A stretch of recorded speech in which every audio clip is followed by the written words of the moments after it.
Welcome back guys. Now let's begin with the topic of proximal convoluted tubule. Okay, after Bowman's capsule, what is the part of the nephron? It's the proximal convoluted tubule or PCT. Now, what are some important points about the proximal convoluted tubule? See here, the proximal convoluted tubule, okay, it's having brush border. Okay, the proximal convoluted tubular epithelial cells, later I will show you. Now the proximal convoluted tubular epithelial cells, they will be having brush border on their luminal surface. Okay, on their luminal surface, they are having this brush border. Now why? What is the use of this brush border? See, brush border is going to increase the surface area, so maximum reabsorption of the substances is possible. Okay, see, PCT is the part which is highly metabolically active. It's highly metabolically active. What does I mean by maximum secretion and maximum reabsorption of the substances? Okay, maximum reabsorption of the substances happens in the PCT. Now, if you want to reabsorb maximum, you need to have more area. Okay, for getting that area, it's having brush border. Okay, not the straight line. Okay, so the cells are not going to have a straight luminal surface. Their luminal surface is going to be having brush border, which increases the surface area for reabsorption. So maximum reabsorption as well as the maximum secretion. Okay, maximum reabsorption as well as maximum secretion happens in the PCT. One important exception is, see, most of the substances are reabsorbed in the PCT, no doubt. Okay, sodium reabsorption, amino acids, glucose, okay, bicarbonates, most of the substances are reabsorbed in the PCT, but except magnesium. Okay, except magnesium, most of the substances are reabsorbed in PCT, except magnesium. Okay, now after this PCT it is highly metabolically active, so it requires more oxygen for its function. Okay, highly metabolically active, right? So it requires more and more oxygen. So in the conditions of hypoxia, okay, if there is hypoxia, so which part will be maximum affected? So that part which needs oxygen is going to be most commonly most affected, right? So it is highly metabolically active segment, so it requires more oxygen. So in the conditions of hypoxia, so this PCT is highly susceptible. So highly susceptible to hypoxia, which means whenever there is hypoxia, this PCT is going to be affected, or this PCT epithelial cells will be damaged. Okay, now after that, sir, you have said us that PCT is having maximum reabsorption of the substances. Yes, true. Which substances? And how much of those substances will be reabsorbed? See, 100% of the glucose which is filtered, 100% of the glucose will be reabsorbed in the PCT, as well as 100% of the amino acids which are filtered.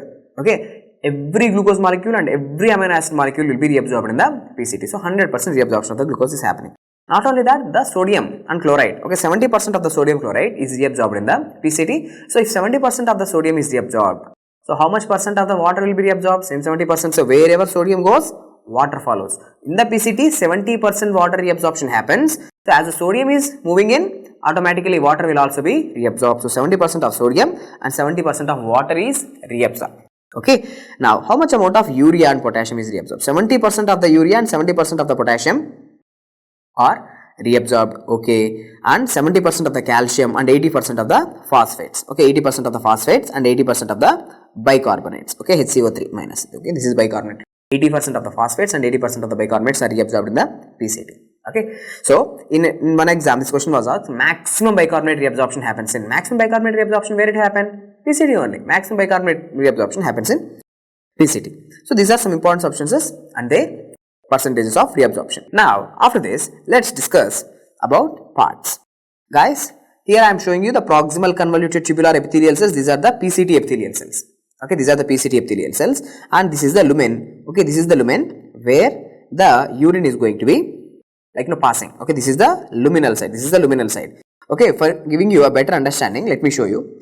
See, this is what I am showing you. Okay, this is the lumen. Okay, this is the lumen. Now here are the epithelial cells. These are the epithelial cells I am talking about. These are the epithelial cells. Okay, these are those epithelial cells. Okay, and here is the blood vessel. Here is the blood vessel. Okay, now here also the epithelial cells will be there. These are proximal convoluted tubular epithelial cells, and urine will be moving like this in this direction. Okay, so this is just for your understanding purpose. Now after this, let's discuss about the important parts. See, please appreciate, it's having these proximal convoluted tubular epithelial cells. They are all having this microvilli. Okay, it's actually giving you the brush border. It's actually giving you the brush border. Now, why brush border? Already explained to you. This brush border is going to increase the surface area, and the decrease in surface area will help in reabsorption of the substances. Okay, this is a luminal membrane. This is the luminal side of the luminal membrane. And what is this membrane? This membrane is a basolateral membrane. So usually substances like solutes and water, like sodium, chloride and water, they will be reabsorbed like this. Okay, so the reabsorbed substances will be going back into the circulation, will be going back to the circulation. So what are these blood vessels called as? These blood vessels are called as peritubular capillaries. Okay, peritubular capillaries. So the substances from the lumen will be reabsorbed first into the cell, and from the cell they will be transported back into the peritubular capillary. This is something general. Okay, we will discuss in detail about how the substances are reabsorbed, but this is something general. Now after this, let's see how the glucose is actually reabsorbed. Okay, how the glucose reabsorption happens. Okay, now for that you need to understand the concept of primary active transport as well as the secondary active transport. Now let me show you. See, these are the sodium molecules which are getting filtered. Okay, these are the sodium molecules which are getting filtered. Okay, well and good. Now see here, not only sodium is there, but glucose molecules are also there. Okay, sodium is not only there, but also glucose molecules are also there. Now what we need to do, we need to reabsorb this glucose. This we have discussed in the PCT. Okay, in the proximal convoluted tubule, 100% of the glucose is reabsorbed. But even in the previous videos I have discussed that glucose is not only going to be glucose is not going to be reabsorbed alone, but rather the glucose is going to be reabsorbed along with the sodium molecules. Okay, even amino acids also same. Amino acids are not going to be reabsorbed alone, they will be reabsorbed along with the help of sodium, that is sodium amino acid cotransport.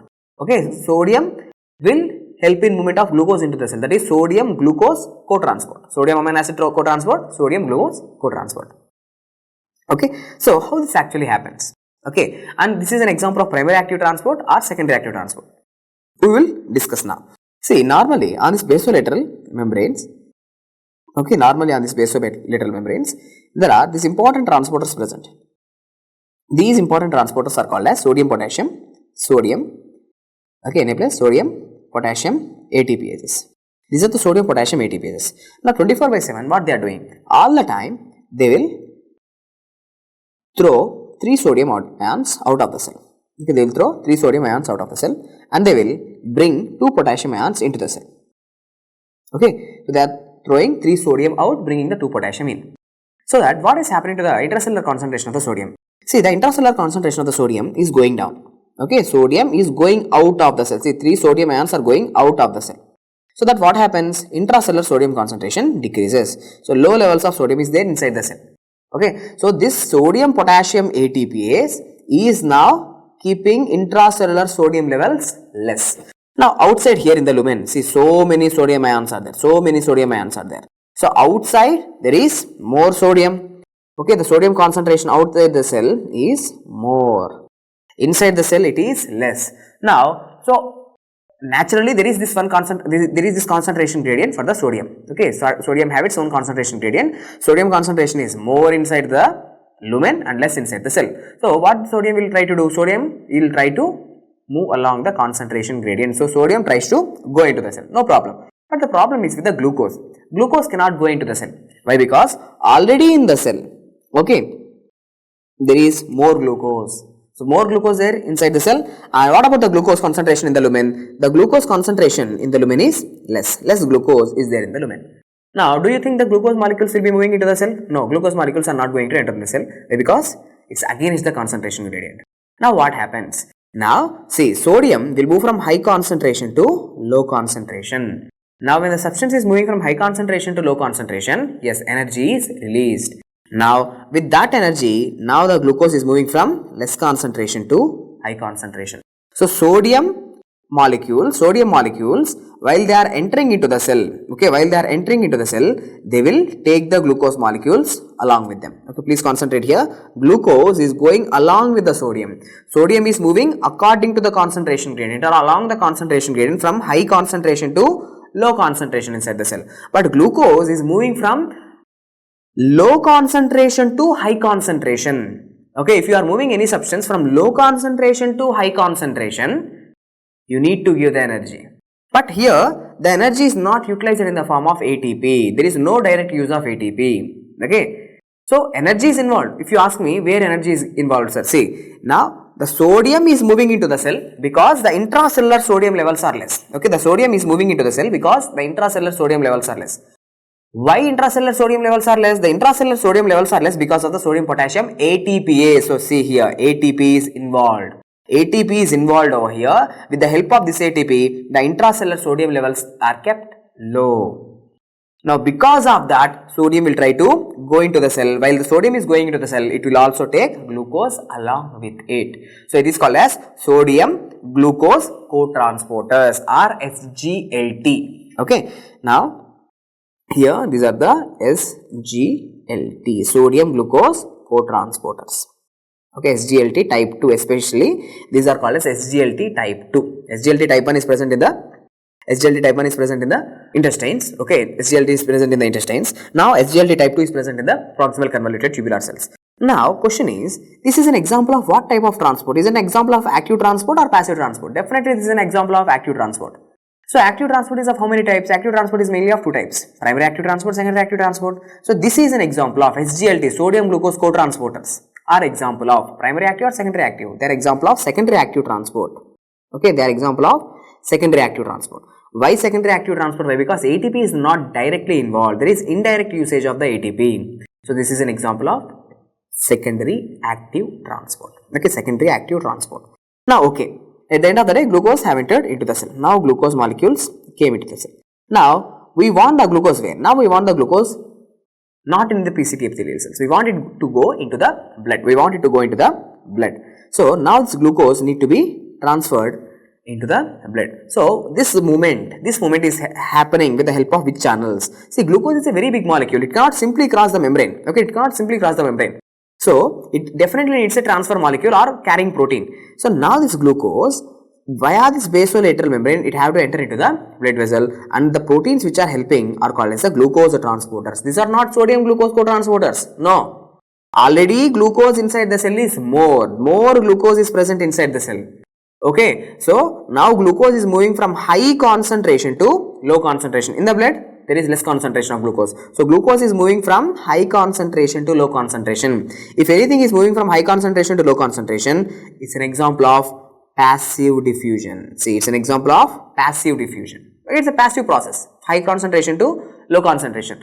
That too. See, this is not a simple diffusion. Yes, diffusion is happening. Okay, without use of any energy, passive diffusion, but this is not simple diffusion. Okay, here glucose is going through this transporters, glucose transporters. So diffusion is happening, but a carrier protein is involved. Okay, carrier protein is involved. So this is an example of facilitated diffusion. Okay, this is an example of facilitated diffusion. So now tell me guys, entry of glucose from the lumen into the proximal convoluted tubular cells is an example of secondary active transport. Okay, from here to here, this is an example of secondary active transport. Remember, for your entire life, whenever you see this word cotransporters, sodium glucose cotransporters, sodium amino acid cotransporters, or any cotransporters are antiporters, exchangers. Whenever you use these words, okay, if two substances are moving together, okay, either in the same direction or in opposite direction, all symporters, cotransporters, antiporters, exchangers, all of them are examples of secondary active transport.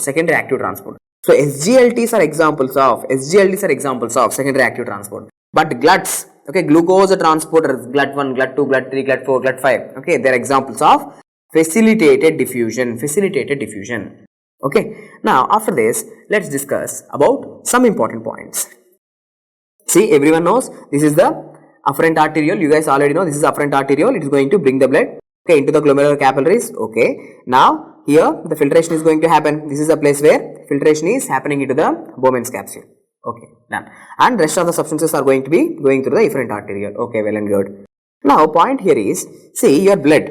Okay, your blood is having an osmolarity. The osmolarity here in the blood is 300, okay, milliosmoles. Okay, the osmolarity is 300 milliosmoles. Okay, this is a normal osmolarity of a blood. But important point, see, the same blood is going to be filtered here. The same plasma is getting filtered here. So, what is the osmolarity here? The osmolarity of the fluid which is entering into the Bowman's capsule is also 300. It's also 300. Now, my point is, when this fluid, when it is moving through the proximal convoluted tubule, what happens? Okay, what happened to the osmolarity?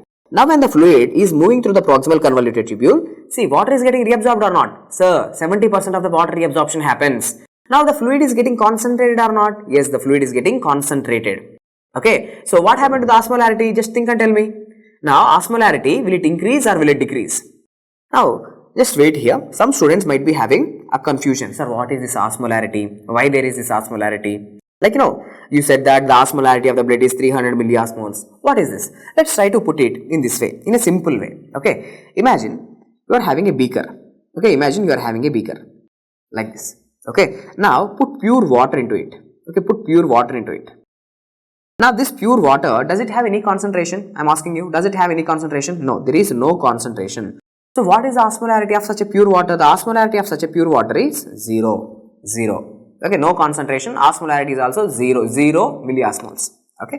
Now please try to add some salt into it. Okay, just try to add some salt into it. Now you are dissolving sodium into it, sodium chloride.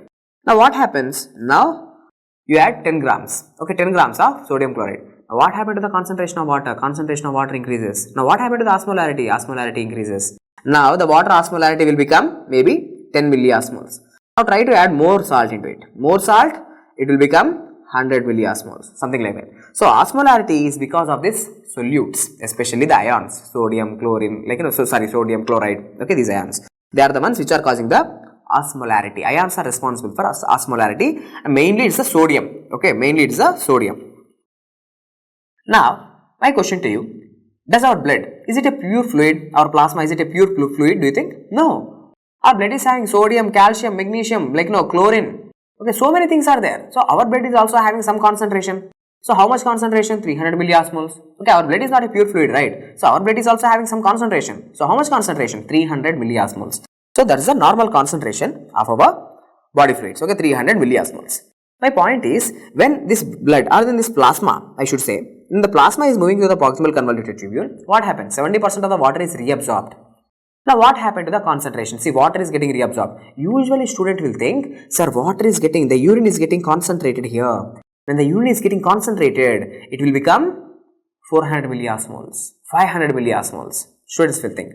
See, remember guys, now not only water is reabsorbed, even sodium is getting reabsorbed. Okay, 70% of the sodium as well as 70% of water is getting reabsorbed. So both the solutes as well as solvents are reabsorbed in equal proportion. Okay, both solutes as well as solvent. Solute is the sodium chloride and solvent is the water, the major solute and the solvent. Now both are reabsorbed in same proportion. That's why there is no change to the osmolarity in the proximal convoluted tubule. See, in the proximal convoluted tubule, whatever the urine is there, that urinary ultrafiltrate, okay, that urine does have the same osmolarity. It's isotonic to the plasma. Okay, isotonic to the plasma. This is the one important point I want you to know. So look at here guys, the urinary ultrafiltrate in the proximal convoluted tubule is isotonic to the plasma. Why? Why? Because water reabsorption, the PCT, okay, is 70% as well as sodium chloride reabsorption is 70%. So there is no change in the osmolarity. Not only that, so the water reabsorption in the PCT, 70% sodium reabsorbed, so automatically 70% of water is reabsorbed. Okay, wherever sodium goes, water follows. 70% sodium reabsorption, 70% water reabsorption. Now water reabsorption in PCT is under the influence of any hormone. Do you require any hormone for the reabsorption of water? See, yes, there are hormones which can influence the water reabsorption, antidiuretic hormone. Whenever there is antidiuretic hormone, so more water will be reabsorbed. But generally speaking, there is no need of any hormone to reabsorb the water in the PCT. Okay, no need of any hormone. So it's a duty of the PCT to reabsorb 70% of the water. It's a duty, so it's an obligation. Okay, so in PCT, the type of water reabsorption is called as obligatory water reabsorption. Okay, the type of water reabsorption is called as obligatory water reabsorption because no need of any hormones. Okay, so this is obligatory water reabsorption. Now, after this also I have explained to you, okay, already the glucose molecules and amino acid molecules. The glucose and amino acids are going to be reabsorbed along with the sodium. Okay, it's the sodium glucose cotransporters which are example of secondary active transport already discussed. Okay, these are the sodium glucose cotransporters which are example of secondary active transport. And once the glucose comes into the cell, now that glucose need to be transported back into the blood vessel, and that is an example of facilitated diffusion. It's an example of facilitated diffusion with the help of glucose transporters, GLUT1 and GLUT2. Okay, usually here GLUT2 is there, on the PCT GLUT2 is there with the help of glucose transporter type 2. Now the glucose molecules and amino acid molecules will be reabsorbed. Now after this, let's discuss little pharmacological integration. Okay, little pharmacological integration. Think about a disease where the blood glucose levels are elevated. What is the disease? Think diabetes mellitus. Okay, now the patient is having diabetes mellitus. Now this fellow is having diabetes mellitus. Now we all know in diabetes mellitus what is the problem? There is hyperglycemia. So what as a doctor you should do? You have to decrease the blood glucose levels. Okay, there are many ways to decrease the blood glucose levels by giving insulin, by giving drugs like bicarbonate, like gliflozins. So many drugs are there. Okay, meglitinides. So many drugs are there. But one way, okay, now the concept which we have seen, one way we can decrease the blood glucose levels is by excreting more and more glucose into the urine. If you can excrete more and more glucose into the urine, that can actually decrease the blood glucose level. This is one way of treatment. So there are drugs, guys. There are drugs like canagliflozin, dapagliflozin, empagliflozin. These are all gliflozins. See, ending with gliflozin. So what are these canagliflozin, dapagliflozin, empagliflozin? These drugs are going to come and block the sodium glucose transporter, SGLT2 blockers. Now this SGLT, okay, the sodium glucose cotransporters are blocked. When the sodium glucose cotransporters are blocked, means what happens? All the glucose will now start to go into the urine. Now glucose is going out in the urine. When glucose goes out in the urine, what happens? What's the problem? Now glucose is coming into the urine. There can be a chance that microorganisms can grow there and that will cause the urinary tract infections. So one of the side effects of this canagliflozin, dapagliflozin and empagliflozin is urinary tract infections. Okay, so side effect is UTI, urinary tract infection. Now already explained that the sodium glucose cotransport, sodium amino acid cotransport are examples of secondary active transport, and all cotransporters, yes, all cotransporters are examples of secondary active transport. Okay, guys, we have seen some important points regarding the PCT. In the next video, let's discuss about the glucose, some important points about the glucose. Okay, glucose and glucose titration curve. Hope the video is helpful. Thank you.